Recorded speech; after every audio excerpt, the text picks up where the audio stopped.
रखने वाली है और खास करके पाकिस्तानियों को याद रखने वाली है। देखिए शोएब, ना ही हमारे भारत में कभी भी मस्जिदों को बम से उड़ाया गया है, ना ही हमारे भारत में कभी मस्जिदों को डिमोलिश किया गया है, ना ही हमारे भारत में नमाज पढ़ते वक्त किसी के ऊपर बमबारी या गोलीबारी की गई है। कभी ऐसा नहीं हुआ है।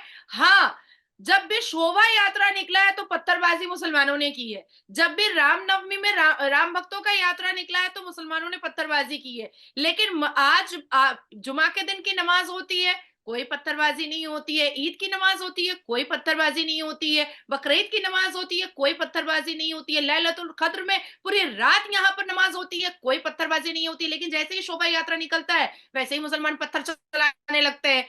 तो यहाँ पर देखिए, एक तरफ आप सोचिए कि ये भारत के 82.7% सनातनियों के लिए बहुत बड़ा इम्तिहान है कि इस हिंदू राष्ट्र में, भारत में 82.7% सनातनियों के होने के बावजूद भी इन्होंने 2 डेकेड लड़ाई लड़ी राम अयोध्या की जगह को वापस लेने के लिए। 2 डेकेड लड़ाई लड़ी और शांति से। नारे तकबीर का नारा मुसलमान लगा रहे थे, उद्दमबाजी मुसलमान कर रहे थे, उछल कूद मुसलमान कर रहे थे, पर सनातनी नहीं कर रहे थे। लाठी लाठी चलाना मुसलमान कर रहे थे, भाला चलाना मुसलमान कर रहे थे। 1992 से मुसलमानों ने भगदड़ मचा के रखा था। लेकिन सनातनी जो है वो कंटिन्यूअसली सिर्फ और सिर्फ कानून पर भरोसा कर रहे थे। और मैं आपको एक और बात बता देना चाहती हूँ कि आजादी से पहले ही ये डिस्प्यूट स्टार्ट हो गया था।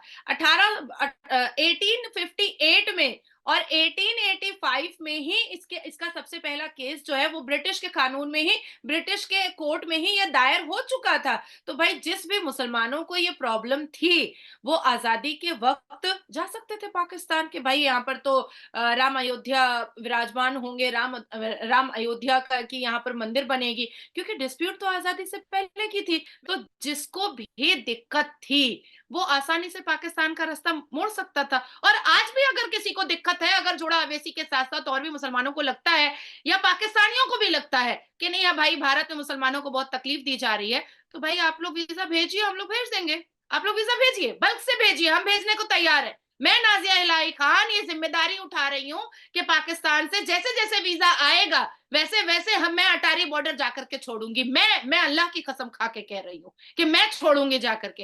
अगर पाकिस्तान के लोगों को लगता है कि भारत में मुसलमान सफोकेटेड हो रहा है, भारत में मुसलमानों पर अत्याचार हो रहा है, भारत में मुसलमान नमाज नहीं पढ़ पा रहे हैं, भारत में मुसलमानों को बहुत तकलीफ दी जा रही है, रोजा नहीं रख पा रहे हैं, बकरीद नहीं मना पा रहे, ईद नहीं मना पा रहे, तो जितने पाकिस्तानी अवाम हैं उनसे मेरी हाथ जोड़ करके गुजारिश है कि ऐसे मुसलमान जिनके बारे में आपको पता चल रहा है किसी तरीके से कि वो बहुत मजबूर है यहाँ पर, उनको आप लोग बुला लीजिए।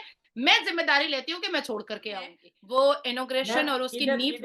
इधर मैं ये देखने वालों को ये पूछना चाहूंगा कि क्या, लेट्स सपोज, अगर पाकिस्तान से वीजा भेज भी दिया जाए उन मुसलमानों के लिए जिन्हें शायद ऐसा इशू है, तो क्या वो पाकिस्तान आना चाहेंगे? ये एक बहुत बड़ा सवाल है हम पाकिस्तानियों के लिए, जिन्हें हम मतलब अपने घर में जो चीजें बेहतर करने के बजाय दूसरों के घरों में झांक के उनकी खामियों के ऊपर बात करने का बहुत शौक होता है। उनके लिए मैं सवाल करना चाहूंगा, आज लेट्स सपोज आप ओपनली, पाकिस्तान की गवर्नमेंट ये कहती है कि भाई जितने भी इंडिया के मुसलमान हैं जिन्हें इशू है इंडिया में, लेट्स सपोज अगर किसी को इशू है तो वो पाकिस्तान आ जाए। मैं ये समझता हूँ अगर उन्हें इशू हुआ भी, ये मेरी पर्सनल ओपिनियन है, कोई डिसएग्री कर सकता है, अगर उन्हें इशू हुआ भी तो भी वो पाकिस्तान नहीं आएंगे। ये मेरी एक पर्सनल ओपिनियन है। कोई भी इसके हवाले से कमेंट बॉक्स में जरूर बताइएगा जी। नाजिया जी। नहीं, ऐसा है ना शोएब कि मैं अब इसको पूरा कर ही देती हूँ। जी जी। पाकिस्तान तो क्या, भारत में रह रहे मुसलमान सऊदी अरबिया भी नहीं जाएंगे। कमाने के लिए जा सकते हैं, नौकरी करने के लिए जा सकते हैं, पर बाल बच्चों को लेकर के रहने भी नहीं जाते हैं। नहीं जाते हैं, नहीं छोड़ते हैं भारत। क्योंकि भारत में जो फैसिलिटीज, जो लिबरल माहौल, जो खुलापन, जो एक इंडिपेंडेंट मिलता है, वो तो सऊदी अरबिया में नहीं मिलेगा। यहाँ पर जैसे आराम से मुसलमान बलात्कार कर लेता है और उसके बाद 10 साल की सजा खट करके बाहर आ जाता है बेल पर, और उसके बाद शादी का बिरयानी बांटता है, तो क्या सऊदी अरबिया में बलात्कार करने के बाद बाहर आ पाएगा? वहां तो औजार काट दिया जाएगा। यहाँ पर जैसे हिंदू सनातनी लड़कियों को ईव टेजिंग करता है, लव जिहाद करता है, तो वहां पर बर्दाश्त किया जाएगा सऊदी अरबिया में? वहां तो आंखें निकाल ली जाएंगी, जुबान काट लिया जाएगा, हाथ काट लिया जाएगा, उंगलियां काट ली जाएंगी। तो मैं आपको ये भी कह देती हूँ कि चलिए मैं सऊदी अरबिया को भी एक चिट्ठी लिख देती हूँ कि बुला लीजिए, जो जो मर रहे हैं, जो बहुत परेशान है, जो पाकिस्तानियों को फोन कर करके बता रहे हैं कि हमको भारत में बहुत तकलीफ दी जा रही है, सऊदी अरबिया बुला ले, बुला ले। वो वहां भी नहीं जाएंगे, क्योंकि यहाँ पर जो अश्लीलता का बाजार मुसलमानों ने खोल करके भारत में रखा है, और यहाँ के कानून से जो रिहाई मिल जाती है उनको, आराम से फिर शादी ब्याह करके मटर गश्ती करते हैं, ये सऊदी अरबिया और मुस्लिम ममालिक में नहीं होगा। वहां तो एक एक उजू कटता चला जाएगा, खत्म होता चला जाएगा। नाजिया जी, आप जिस तरीके से ब्लंट वे में बात करती है, ये मैं जानता हूँ और सब देखने वाले जानते हैं कि आप वकील हैं, और डेफिनेटली वकील मतलब ये है कि बहुत ओपनली बात करते हैं। मैं फिर भी एक दफा हैरान होता हूँ आपकी बातें सुन के, और जिस तरीके से मैं ये ऑन सीरियस नोट ये लोग बात ऐसे ही कर। समझेंगे शोएब, जी लोग जी। ऐसे ही समझेंगे। हमारा इस्लाम किस तरह की गुनाह का क्या सजा देता है, हमारे इस्लाम के डेफिनेटली। हिसाब से क्या सजा है? झूठ ऐसे बोलोगे तो जुबान काट दिया जाएगा, आप जना करोगे तो आपको नामर्द बनाया जाएगा, आप चोरी करोगे तो आपका हाथ काटा जाएगा। भारत के मुसलमान कहीं नहीं जाने वाले हैं, कहीं नहीं जाने वाले हैं, क्योंकि यहाँ पर जो मटर गश्ती मिल रही है वहां नहीं मिलने वाली है। नादिया जी, लेकिन मेरे ख्याल से देखें, अच्छे बुरे लोग हर जगह पे होते हैं, और एक ही मतलब ये मेरी ओपिनियन है, आप उससे एग्री डिसएग्री कर सकते हैं, कि एक ऐसा तो नहीं है कि इंडिया में जो भी इश्यूज हो रहे हैं वो सिर्फ मुसलमानों की वजह से हो रहे हैं, वो या पाकिस्तान में जो भी इश्यूज हो रहे हैं वो सिर्फ मुसलमानों की वजह से हो रहे हैं। ओवरऑल दुनिया पूरी में कहीं पे भी किसी भी मजहब से कोई भी ताल्लुक रखने वाला इंसान कुछ ना कुछ गलत, कुछ ना कुछ ठीक आपके यहाँ करता है। शोएब पाकिस्तान में हिंदू ही बेचारे कितने हैं, और जो हैं वो तो आप अपनी आंखों से देख चुके हैं कि मरे कुचले हैं, दबे पड़े हैं, वो क्या ही आपको परेशान कर पाएंगे?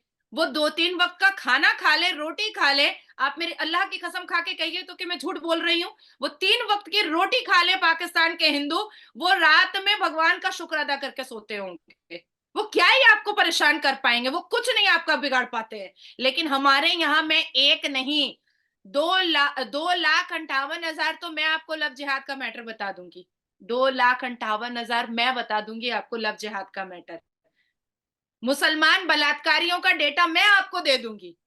एकदम जुबान पे मेरे रटा हुआ है कि 50 मिनट में बोलती रहूंगी बलात्कारियों का नाम, ऐसा रटा हुआ है मुसलमान बलात्कारियों का नाम।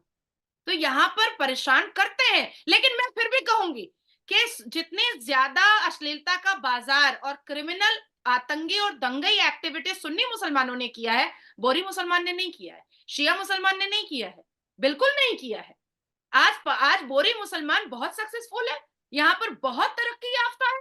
भारत में बोरी मुसलमानों का एक एक दबदबा है, एक रुतबा है।